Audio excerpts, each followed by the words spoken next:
Hello guys, അച്ഛൻ പച്ചക്കപ്പലണ്ടി വാങ്ങിച്ചു കൊണ്ടുവന്നിട്ടുണ്ട് കേട്ടോ. ഇത് നമ്മൾ വൃത്തിയാക്കി എടുത്തതാണ്. പണ്ട് തമിഴ്നാട്ടിൽ നിന്നൊക്കെ അങ്ങനെ തൊണ്ടോടെ കിട്ടും. അത് നമ്മൾ കുക്കറിൽ ഉപ്പൊക്കെ ഇട്ട് പുഴുങ്ങി കഴിക്കാറുണ്ട്. ഇതിപ്പോൾ നമുക്ക് ഇങ്ങനെ കിട്ടിയേക്കണേ, നമുക്ക് പുഴുങ്ങി കഴിക്കാം. രാവിലെ തന്നെ ഇവിടെ രസം വെച്ചിട്ടുണ്ട് കേട്ടോ. നല്ല അടിപൊളി രസം, മല്ലിയിലൊക്കെ ഇട്ടിട്ട് സൂപ്പർ രസം. അവിടെ ഉണ്ണിയോട്ടിന് പനിയായിട്ടൊന്ന് സ്കൂളിൽ പോകണില്ലേ ഗായ്സ്, ഞാൻ അവനെ കൂട്ടിയിരിക്കുകയാണ്. ഇതേ ഞങ്ങൾ ഇന്നലെ വെച്ച വഴുതനങ്ങ കറി തിന്നും ബാക്കി. രസത്തിന്റെ മണം അടിക്കുമ്പോ കല്യാണം പോലെ. ചുപ്പിട്ടോ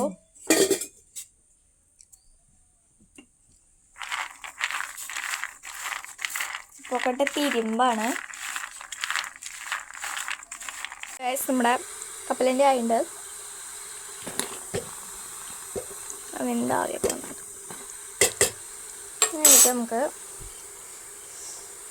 ഗ്യാസ് ഓഫ് ചെയ്ത് കൊടുക്കാം. ഇതിലേക്ക് നമുക്ക് അരിഞ്ഞ വെച്ച സബോളയും കുറച്ച് ഉപ്പും മഞ്ഞൾപ്പൊടിയും മുളക് പൊടിയും ഇട്ടിട്ട് നല്ലോണം മിക്സ് ചെയ്തിട്ട് കഴിക്കാട്ടാ. കുറച്ച് നാരങ്ങയുടെ നീരും ഒഴിച്ച് കഴിഞ്ഞാൽ നൈസാവും. അതിലേക്ക് കുറച്ച് കോൺഫ്ലവർ ഒക്കെ ഇടാം.